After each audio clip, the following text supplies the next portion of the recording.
Mbah Suti adalah seorang perempuan asal Jawa yang merantau ke tanah Sunda puluhan tahun silam. Ia bukan bangsawan, bukan pula orang berada sejak lahir. Namun dengan kerja keras, sikap ramah, dan kecerdasannya mengelola usaha, ia berhasil membangun bisnis perkebunan teh di kawasan Lembang. Ironisnya, kesuksesan itulah yang menjadi awal kehancurannya. Warga mulai bertanya-tanya, seorang perempuan hidup sendiri, belum berkeluarga, namun usahanya terus berkembang.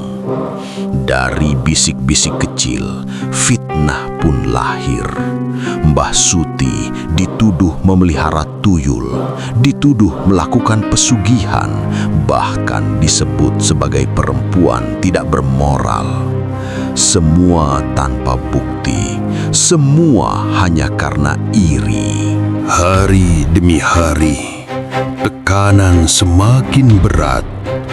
Mbah Suti dikucilkan, dipandang dengan tatapan sinis. Nama baiknya hancur. Hingga suatu hari, warga menantangnya melakukan sumpah pocong.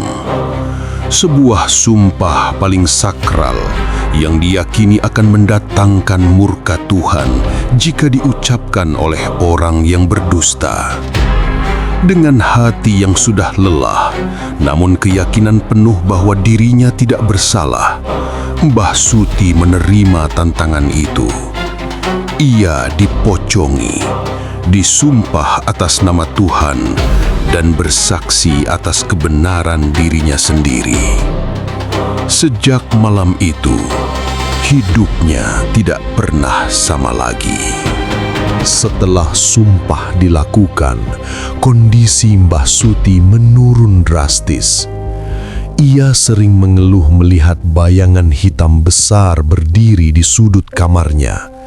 Kadang ia terbangun tengah malam menjerit ketakutan karena merasa ranjangnya dipenuhi sesuatu yang tak kasat mata bagi orang lain. Namun puncak teror terjadi beberapa hari sebelum ia meninggal.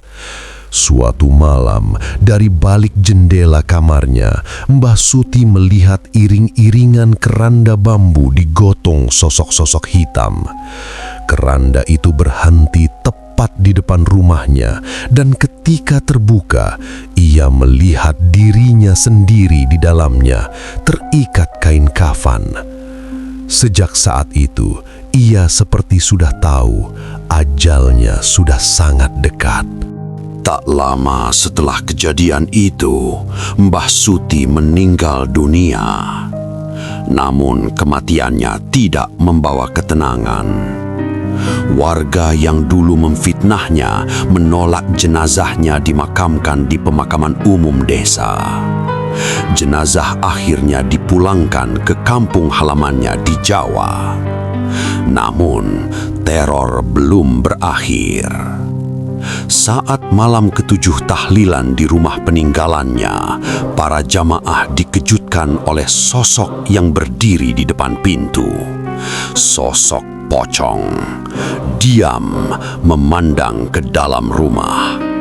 Sekejap kemudian, suasana pecah. Orang-orang berlarian ketakutan. Doa tak sempat diselesaikan.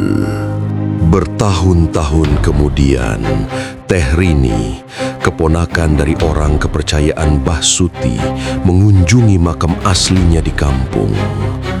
Di sanalah fakta kelam terungkap. Saat dimakamkan kembali, keluarga Mbah Suti sengaja tidak melepaskan tali pocongnya.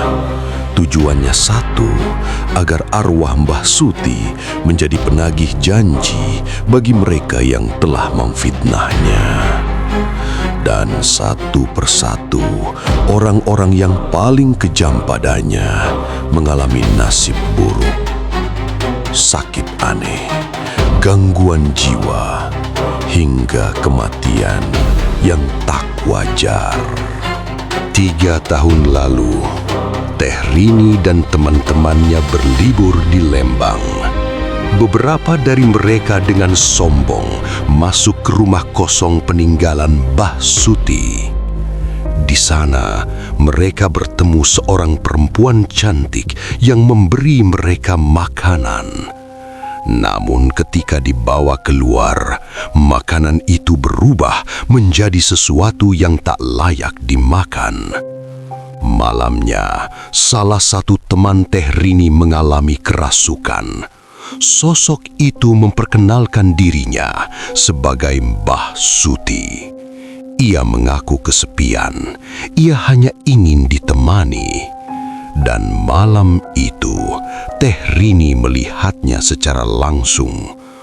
Pocong perempuan, wajah cantik namun pucat. Dia menatap, lalu menghilang. Kisah Mbah Suti mengajarkan satu hal. Fitnah tidak selalu berhenti di dunia. Ketika harga diri diinjak, ketika kebenaran dipaksa diam, bahkan kematian tidak selalu menjadi akhir. Karena ada sumpah yang disaksikan langit dan bumi, dan janji yang akan tetap ditagih meski dari balik kain kafan.